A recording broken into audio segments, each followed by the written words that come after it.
Gálatas capítulo 4, verso 8 ao verso 20.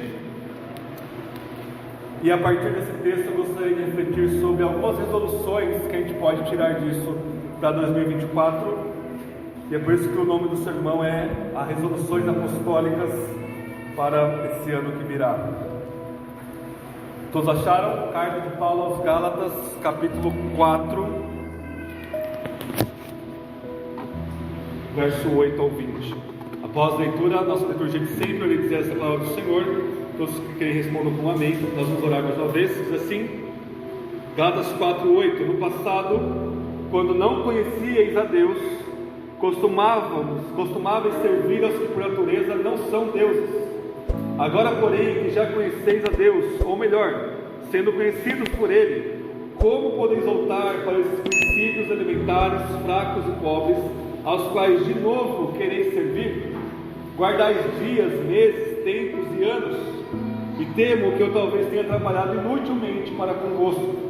Irmãos, peço que vos torneis como eu, porque eu também me tornei como vós. Nenhum mal me fizeste, e sabeis que foi por causa de uma enfermidade física que vos anunciei o Evangelho pela primeira vez. E não desprezaste nem rejeitaste aquilo que no meu corpo era uma provação para vós. Pelo contrário, me recebeste como se fosse um anjo de Deus, como o próprio Cristo Jesus.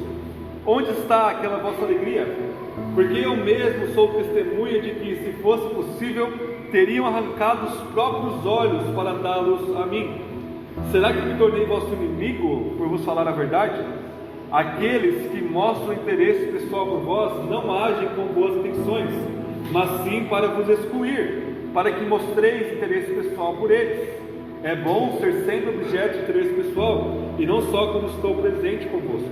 Meus filhos, por quem sofro de novo dores de parto, até que Cristo seja formado em vós. Bem que eu gostaria de agora estar presente convosco e mudar o tom da minha voz, pois estou perplexo a vosso respeito. Essa é a palavra de Deus. Amém? Vamos orar mais uma vez?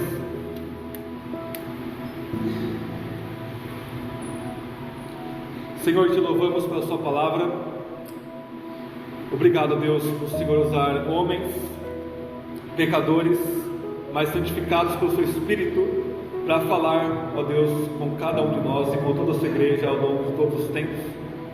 Obrigado pela vida de Paulo, que coloca-nos diante de nós tantas e muitas verdades do seu Evangelho e das implicações dele em nossas vidas. Que o seu Espírito nos ajude a enxergá-las, que o seu Espírito nos ajude a compreendê-las, e que nós não venhamos a distorcê-las como fazem os incautos da sua própria destruição, como nos diz o apóstolo Pedro, mas que nós venhamos a entendê-las de forma correta, vivê-las de forma correta e te obedecer e te adorar, a Deus, através da sua palavra.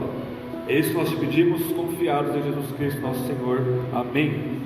Irmãos, sempre na virada de ano nós temos as famosas resoluções de ano novo. Todo mundo faz ali várias resoluções, e o problema com a palavra resolução é que assim que nós chegamos em um obstáculo, ou assim que nós não cumprimos tal coisa, nós já desanimamos por completo o resto do ano. Então podemos falar: não, eu vou ler a Bíblia toda o ano, pelo menos uma vez no ano 2024.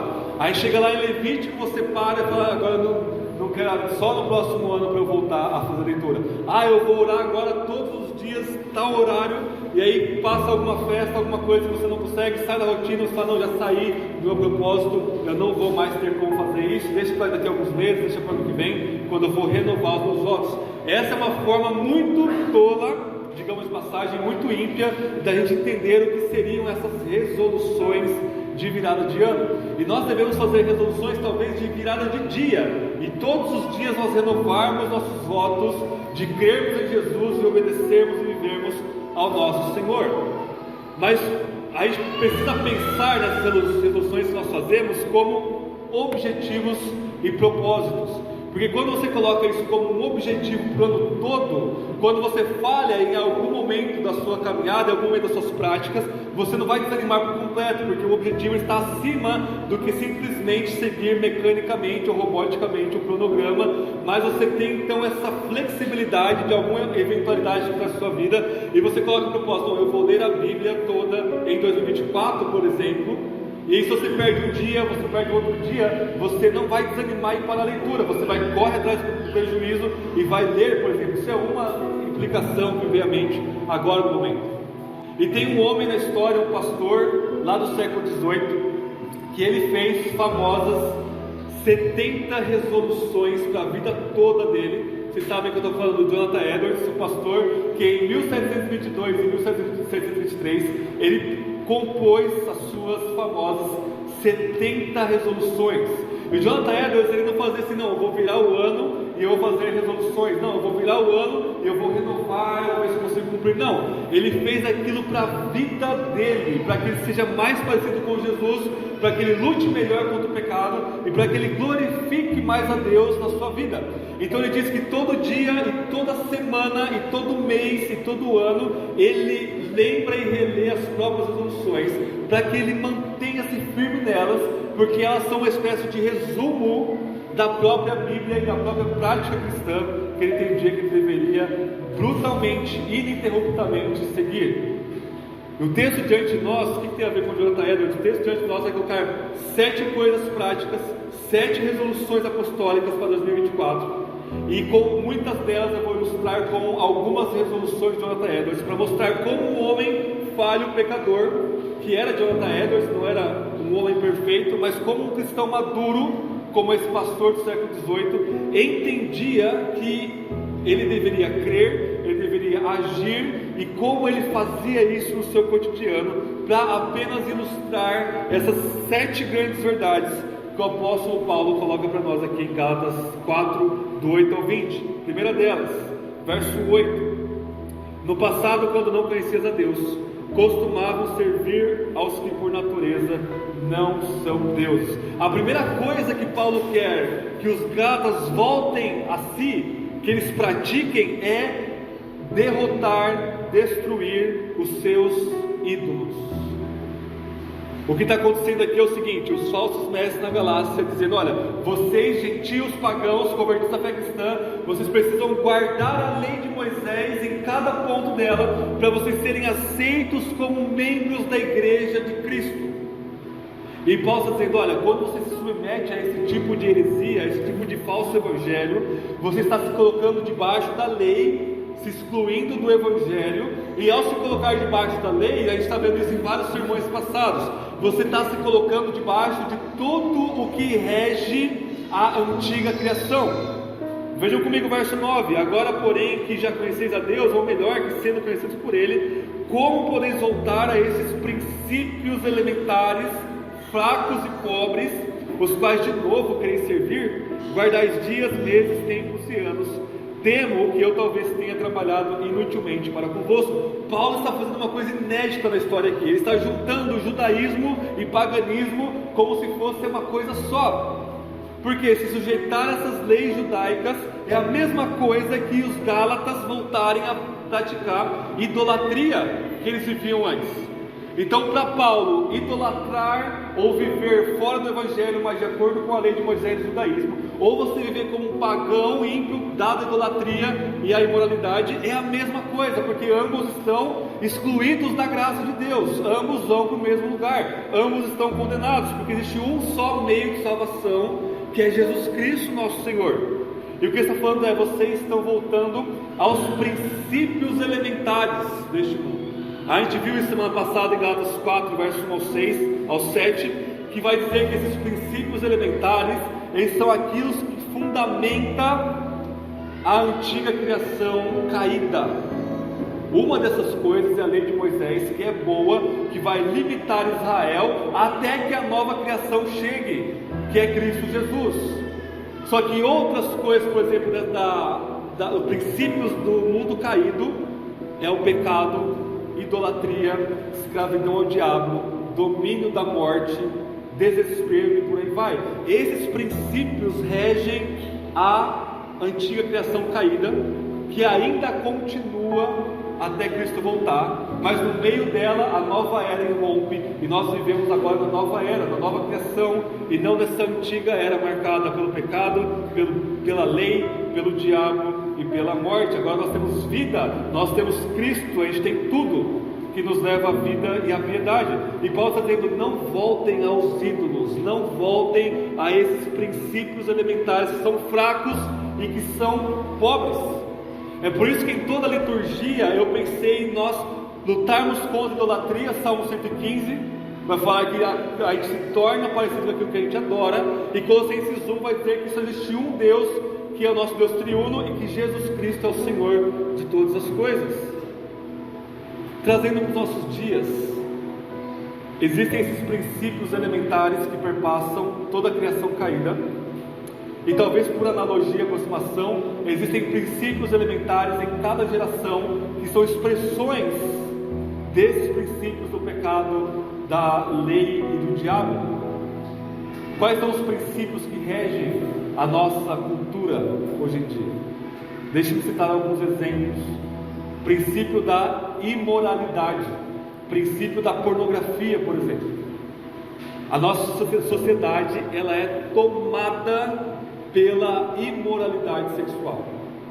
E a imoralidade sexual, como princípio da nossa cultura, é apenas uma expressão desses princípios elementares do mundo caído, que é o pecado, da qual Paulo está falando: Gálatas, fujam disso, abandonem os seus ídolos.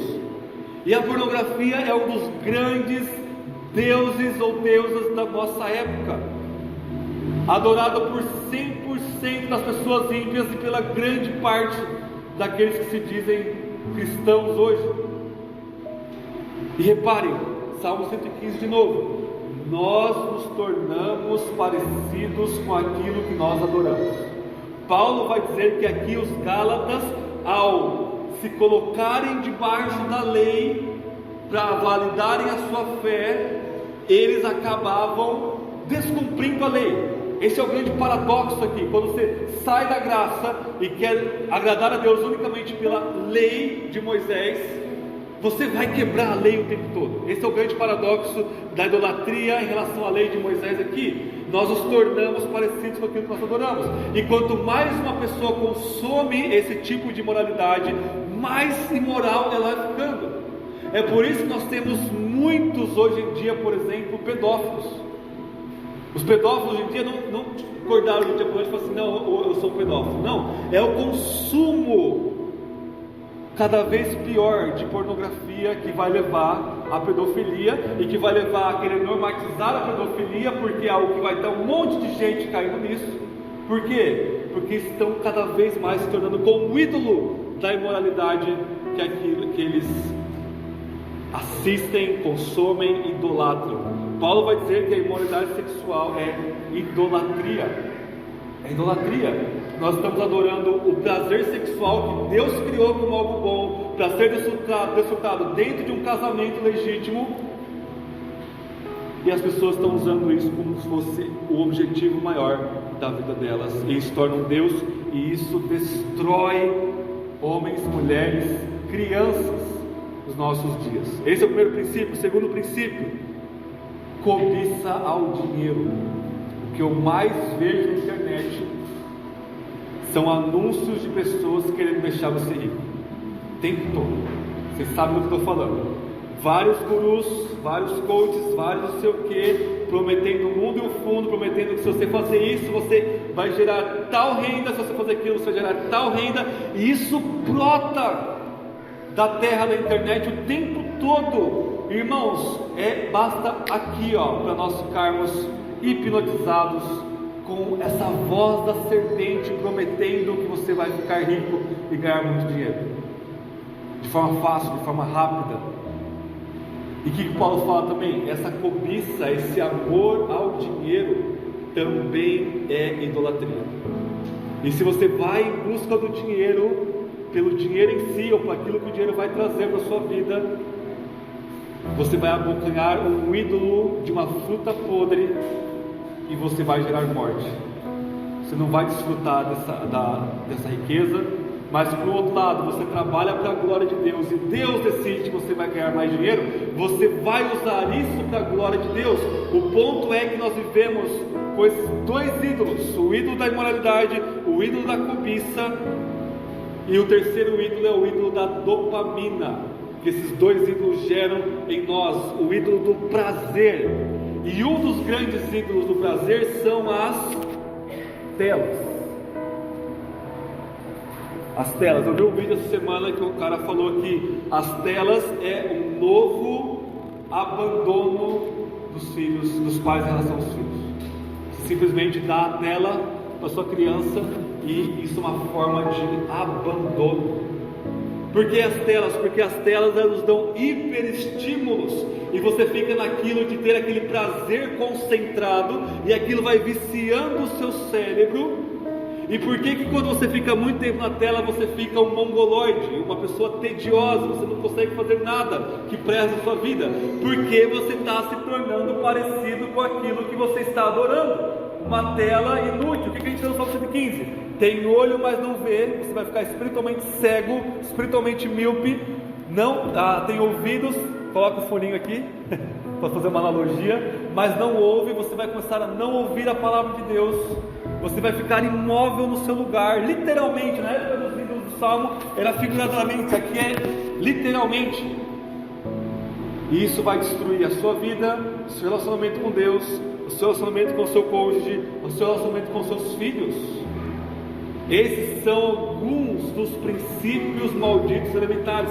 Então a primeira resolução que cada um de nós precisa tomar hoje em relação a 2024 é abandonar esses ídolos.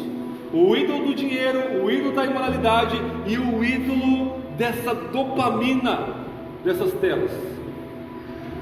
Eu conheço gente da nossa igreja que literalmente excluiu todas as redes sociais, joga o celular fora. Para quê? Porque leva a sério essa questão. Talvez outros não precisam chegar ao extremo, mas a gente precisa cair em si nessas coisas. Paulo diz: vocês querem voltar a esses ídolos, a esses princípios elementares, pobres, inúteis e fracos. Deixa eu ler para vocês 3 resoluções do Jonathan Edwards, das 70 que ele escreveu. Resolução de número 8, estou com elas aqui no celular, diz assim: resolvi ser a todos os níveis, tanto no falar quanto no fazer, como se não houvesse ninguém mais vil que eu sobre a terra, como se eu próprio houvesse cometido esses mesmos pecados, ou apenas sofresse das mesmas debilidades e falhas que todos os outros. Também nunca permitirei que o tomar conhecimento dos pecados dos outros me venha trazer algo a mais de vergonha sobre mim mesmo e uma oportunidade de poder confessar os meus próprios pecados e misérias a Deus. Jonathan Edwards ele faz esse firme propósito de se ver como a pior das criaturas para poder abandonar os seus pecados. É isso que Paulo está falando para os Gálatas: abandonem os seus pecados. Jonathan Edwards fala assim: olha, eu me vejo como a criatura mais vil do mundo, e quando eu olho o pecado dos outros, é uma oportunidade de eu ver os meus pecados que está aqui sendo praticados pelos outros, e ao ver isso eu vou ver o quanto que eu mesmo sou abominável. Eu não vou me ver superior aos outros, na verdade eu vou me ver como inferior. Ele está dizendo: eu resolvi fazer de tudo, no falar, no fazer, para abandonar os meus pecados, para me ver como mais vil das criaturas. Resolução de número 24, olha o que ele diz: resolvi que sempre que cair por um caminho de concupiscência e maldade, voltar atrás e achar a sua origem em mim, tudo quanto origina ou originou em mim tal coisa, e depois por uma via cuidadosa e precisa de nunca mais tornar a fazer o mesmo, e de orar e lutar de joelhos com todas as minhas forças contra as origens de tal ocorrência. John Deus está falando: olha, quando eu pecar, eu não quero parar no nível da prática. Não, eu fiz isso, agora não vou fazer mais. Não, eu quero investigar lá no fundo do meu coração aquilo que me levou a tal pecado e cortar aqui na raiz. É isso que os gatos precisavam fazer. O problema não é apenas se colocar debaixo da lei de Moisés. O problema é que isso flui de um coração idólatra. E isso é idolatria para Paulo. Isso é voltar a adorar os ídolos.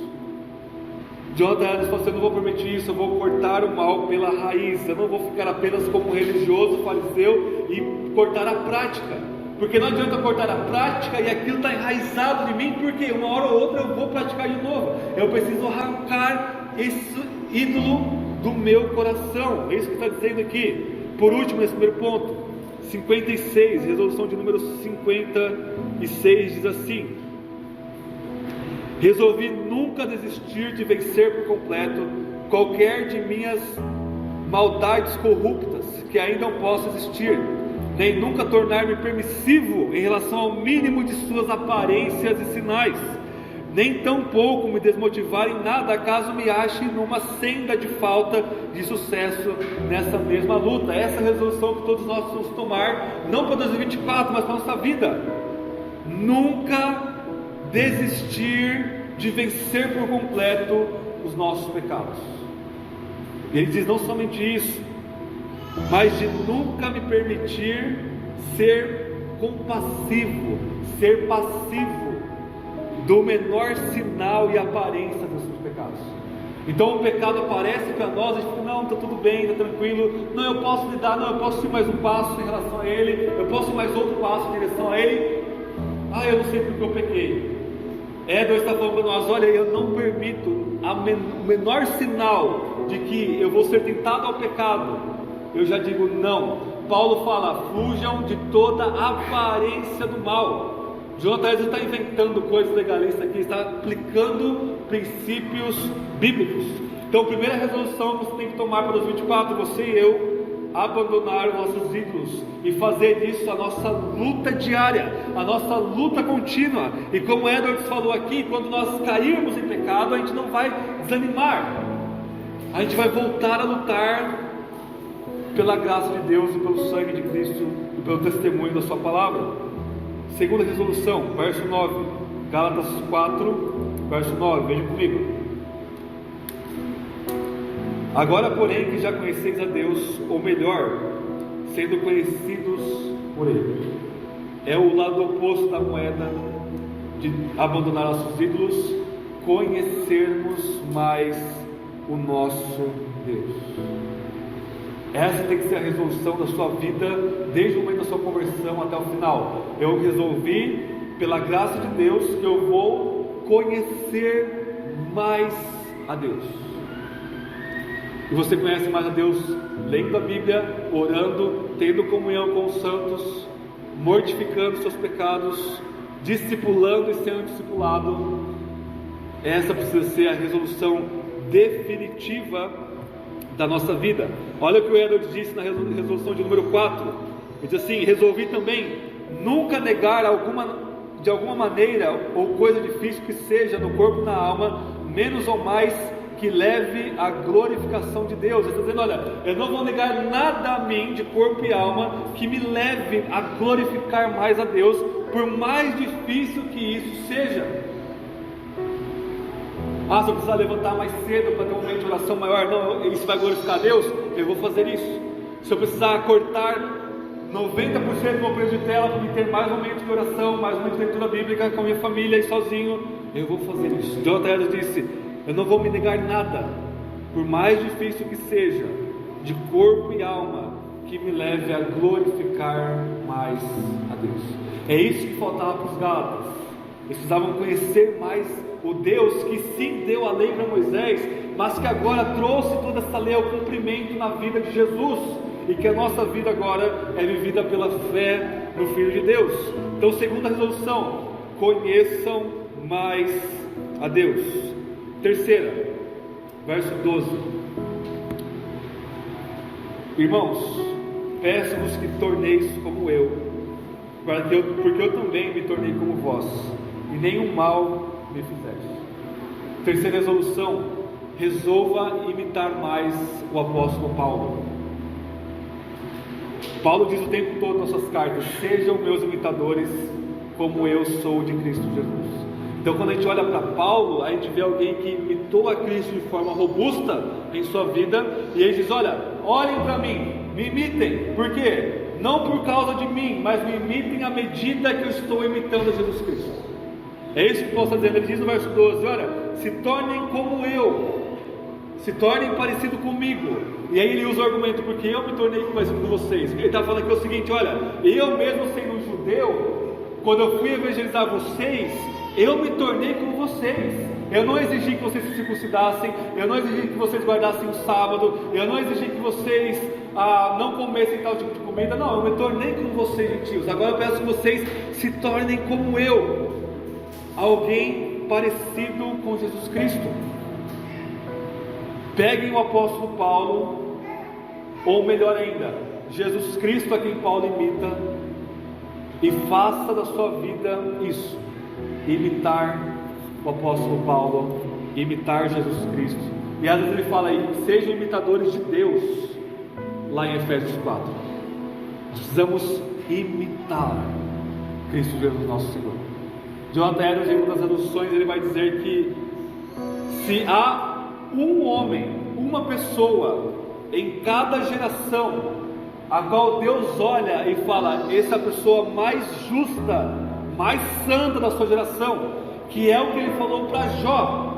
Quando Deus olha para Jó, e Jonathan vai lembrar de Jó, ele diz, não há ninguém na terra como ele, como meu servo Jó. Deus testemunha sobre a piedade de Jó para o próprio diabo. Jonathan Edwards falou assim, eu vou fazer de tudo o possível para ser essa pessoa na minha geração. Eu não conheço todo mundo da geração de 1700 de alguma coisa, mas eu posso garantir para vocês que se ele não conseguiu, ele chegou muito perto, porque a vida deste homem, a gente pode dizer, imitem Edwards como Edwards imitava Cristo, imitem o Rafael como ele imita Cristo, imitem o Patrick como ele imita Cristo, sejam imitadores de Cristo Jesus. Então olha para o seu irmão do seu lado, olha para qualquer pessoa da igreja e vê, não, essa pessoa imita Cristo, e ela imita em áreas que eu estou falha, eu vou imitá-la agora, porque assim eu consigo chegar mais perto da imitação do nosso Senhor Jesus Cristo. Então abandone os seus ídolos, conheça mais a Deus, e isso se traduz em imitar mais a Paulo, imitar mais o nosso Senhor Jesus Cristo. Quarto lugar, não coloque impedimentos ao Evangelho, verso 13 e 14, a gente está vendo o texto na ordem. Gálatas 4,13 diz assim, sabeis que foi por causa de uma enfermidade física que vos anunciei o Evangelho pela primeira vez, e não desprezaste nem rejeitaste aquilo que no meu corpo era uma provação para vós, pelo contrário, me recebestes como se eu fosse um anjo de Deus, como o próprio Cristo Jesus. Aqui está algo que os Gálatas estão sendo elogiados. A gente não sabe exatamente o que aconteceu com o apóstolo Paulo, mas a gente sabe que ele estava enfermo, e essa enfermidade levou ele na região da Galácia do Sul, e por isso ele começou a pregar na Galácia do Sul. E essa enfermidade física era um impedimento, era uma coisa assim que a gente poderia imaginar que alguém olhasse e disse, eu não vou ouvir esse cara, pelo amor de Deus, olha o jeito que ele está. E Paulo elogia, falando, Gálatas, vocês não levaram em conta a minha enfermidade física, muito pelo contrário, mesmo com essa enfermidade física, vocês me receberam como se eu fosse o próprio Cristo Jesus. Paulo então ele não tem nenhum impedimento inicial para pregar o Evangelho na Galácia, para formar essas igrejas. E a quarta resolução a partir do verso 13 e 14 é: não crie impedimentos para o Evangelho, tanto para você ouvir o Evangelho, como para você pregar o Evangelho. Por quê? Paulo não falou assim, estou fisicamente enfermo, não vou pregar o Evangelho. Ele não disse isso. Estou fisicamente enfermo, eu vou pregar o Evangelho na Galácia. E os Gálatas, da mesma forma, eu não vou usar isso como uma desculpa para colocar um impedimento para o Evangelho. Pelo contrário, é um anjo de Deus esse cara, é o próprio representante de Cristo na terra. Então pense comigo um pouquinho. Muitas pessoas, talvez ímpias, vão para a igreja e colocam lá 1 milhão de impedimentos para não ver o Evangelho. A igreja é assim, a igreja é sábado, repara na roupa do pastor, repara na roupa de quem está no louvor, repara nisso, repara naquilo, está faltando isso, está faltando aquilo. De vez em quando a gente recebe pessoas assim, chegam até mim e falam, pastor, falta isso, não sei o que, não sei o que. O que ele está fazendo é criando impedimentos para o Evangelho. A retórica do pastor é boa, a oratória é boa, isso e aquilo. Irmãos, a tradição nos fala, não dá para ter certeza disso, mas a tradição nos fala que Paulo era alguém muito esfriado. Antes eu vou falar que ele era baixinho, feio, a gente vai imaginar todo arrebentado, passou por 5 quarentenas romanas, sabe o que é isso? Numa costa, aguentar 5 vezes 40 chicotadas, foi apedrejado. A gente imagina os hematomas, quase um corpo de Notre Dame, né? Ele é alguém não tinha nenhuma beleza. E ele vai dizer para os coríntios que ele também não tinha nenhuma retórica, ele não tinha oratória, ele não se firmava nisso. Era alguém, ele diz: olha, eu como apóstolo, eu sou o lixo do mundo, eu sou escória da terra. E está lá, aquela coisa mais suja do mundo em pé, falando a maior dos absurdos do ímpio, mas aquela figura está tomada do poder de Deus, e as pessoas são convertidas a ele. Você não tem nenhuma desculpa para não pregar o Evangelho. Se você fica doente, se você não tem dinheiro, se você não tem isso, não tem aquilo, não tem conhecimento teológico, não tem nenhuma desculpa para você não ouvir o Evangelho e não proclamar o Evangelho, porque Paulo proclamou o Evangelho com os Gálatas numa circunstância realmente provadora para ele e para esses irmãos. Então, em quarto lugar, não coloque impedimentos ao Evangelho. Em quinto lugar, não percam a alegria da salvação. Verso 15 e 16.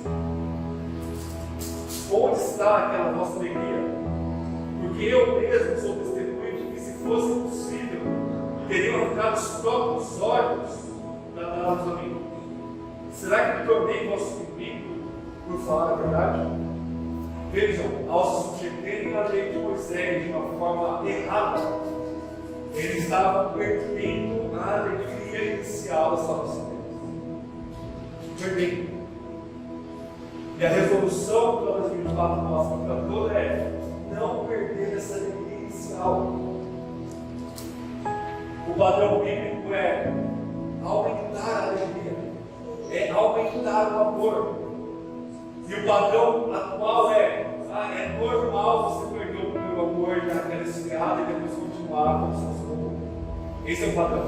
Você começa lá em cima do entusiasmo e termina no carro. Esse é o padrão. Eu estou falando isso porque quando eu era novo convertido, uma irmã da igreja mais velha olhou para mim, uma roda de pessoas e disse: é normal eu ficar falando assim, entusiasmado, pregado de quem está pregando, evangelizado de quem está evangelizando, mas daqui a pouco isso passa. Aquelas palavras encarnaram em mim. E eu orei para Deus e disse: Deus, pela sua graça nunca vai acontecer. Pela graça de Deus não aconteceu, eu não vejo que isso vai acontecer no futuro, se eu continuar a fazer o mínimo do que eu estou falando para nós. Ler a Bíblia, orar, louvar ao Senhor, vir ao culto, essas coisas básicas, é o que ateia o fogo do Evangelho em nossos corações. É o que faz com que nós não venhamos a perder a alegria. O que faz os gatos perder a alegria? Se colocar debaixo do pecado, se colocar debaixo dos ídolos, não conhecerem e crescerem conhecer a Deus, não imitarem o apóstolo Paulo. Cada uma dessas resoluções são progressivas, porque Paulo está progredindo na prática que ele espera dos gatos aqui. Não percam a alegria da salvação. Resolução sexta, nós devemos resolver viver usando todas as minhas forças que vamos viver. As forças para quê? Para glorificar a Deus, é o que eu acabei de falar no anterior. A gente precisa viver intensamente o Evangelho. É claro que vai ter períodos de tristeza, períodos de desânimo, períodos de pecado, talvez, períodos de trevas, períodos de escuridão. Mas é o que ele mesmo disse nas resoluções: se eu viver em pecado, a gente precisa lutar o máximo e o mais rápido possível para sair disso. O que destrói essa alegria é exatamente não conhecer mais a Deus, não ter comunhão com Ele e se colocar debaixo do pecado. Se abolir o pecado, miséria, pobreza espiritual, fraqueza espiritual que nos faz morrer. Sexto lugar, se interesse de verdade pelas pessoas. Verso 17 e 18. Aqueles que mostram interesse pessoal por vós não agem com boas intenções, mas sim para vos instruir, para que mostreis interesse pessoal por eles. O que está acontecendo? Esses falsos mestres chegam na Galácia e dizem: não, a gente está interessado por vocês, a gente está querendo pastorear vocês. E aí o que eles fazem? Eles querem excluir os dados da liderança da igreja. Porque, olha, eu estou interessado em você. Então, como eu estou interessado em você, eu me preocupo com você, eu amo você, olha, eu estou falando a verdade, mas vocês colocar em paz, saber de Moisés, isso, naquilo. E aí o que acontece? A sua atenção é voltada para o falso mestre, e não para o Evangelho, não para Cristo. Ou seja, é uma inversão irônica que os falsos mestres estão fazendo. Eles querem mostrar interesse pessoal com o intuito dos gadas se interessarem por eles e depois excluir os gadas. É isso que acontece na maioria das igrejas hoje. Você tem um falso evangelho sendo pregado, você tem as pessoas com a liderança falsamente mostrando interesse por você, quando na verdade elas querem o seu dinheiro, elas querem que você seja mais um número naquela grande mega igreja e depois te exclui. É isso que o falso evangelho faz. Ele mostra um interesse falso para cativar você e depois te exclui. A resolução de Paulo para nós é: se interesse de verdade pelas pessoas. E se interessar de verdade pelas pessoas é você querer o melhor para ela. E o melhor para ela é Cristo. É o Evangelho. E não precisa ficar 24 horas por dia colado mandando mensagem à pessoa. Isso não é, talvez, sei lá o que é isso, loucura, perseguição. Mas é você orar para a pessoa, é você, quando puder, você estar com ela, você cultivar Cristo na vida dela. A gente precisa se interessar por pessoas, porque o que isso está fazendo conosco é se interessar pelo aquilo que está longe, se interessar por aquilo que é virtual, não por aquilo que é real. Se você precisa se interessar pelo seu marido, pela sua esposa, pelos seus filhos, pela sua igreja, pelas pessoas ao redor, pela sua família, de verdade e ser intencional nisso. Sétima e última resolução, verso 19: meus filhos, por quem sofro de novo dores de parto, até que Cristo seja formado em vós. A última resolução que resume todas as outras é ter Cristo formado em nós. Os gatos já tinham Cristo formado neles, mas estavam sofrendo a missão de novo de formar Cristo. A metáfora aqui é que Cristo seja formado em nós, cada vez mais formado em nós. Sócrates, que a gente viu hoje na escola bíblica, ele tinha um método que ele falava assim: olha, eu sou, em grego ele chamava de maiêutica. Maiêutica significa parto. Sócrates falava assim: olha, a minha mãe era uma parteira. A profissão da mãe de Sócrates era trazer crianças para o mundo. E ele diz: olha, eu sigo a mesma profissão da minha mãe. Eu sou um parteiro de ideias. Eu sou um parteiro da verdade na vida das pessoas. Só que ele não é. Paulo está dizendo: olha, eu sou o verdadeiro parteiro. Eu sou aqui o verdadeiro maiêutico. Porque aquilo que eu quero formar nas pessoas não é ideias. Não é nada a não ser Cristo Jesus. Então, cada um de nós tenha Cristo Jesus formado mais em nós. Que eu possa olhar para vocês no final do ano que vem, e vocês olharem para mim no final do ano que vem, e ver uma pessoa um pouquinho mais parecida com Jesus, um pouquinho mais humilde, um pouquinho mais quebrantada, um pouco mais alegre, um pouco mais amorosa, um pouco mais pacífica, menos irada, com menos discórdia, com menos idolatria, com mais pureza, com mais conhecimento bíblico. E como que Cristo é formado em nós? Última resolução do Evangelho, resolução número 28, para nós finalizarmos. Resolvi estudar as Escrituras de tal modo firme, preciso e constante e frequente, que me seja tornado possível e que aperceba em mim mesmo de que estou crescendo no conhecimento real da verdade. A palavra de Deus é o que testemunha de Cristo João deve falar assim: eu vou estudar isso aqui de forma tão firme que eu possa perceber, dia após dia, semana após semana, mês após mês, ano após ano, que eu estou crescendo no conhecimento dela, e que através disso eu conheço mais a Deus, conheço mais meus ídolos para destruí-los e abandoná-los.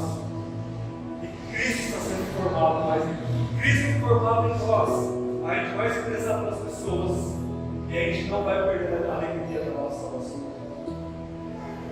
Que essas sejam as contribuições para todos nós, daqui para o resto da vida, Cristo seja formado em nós. Amém? Vamos orar?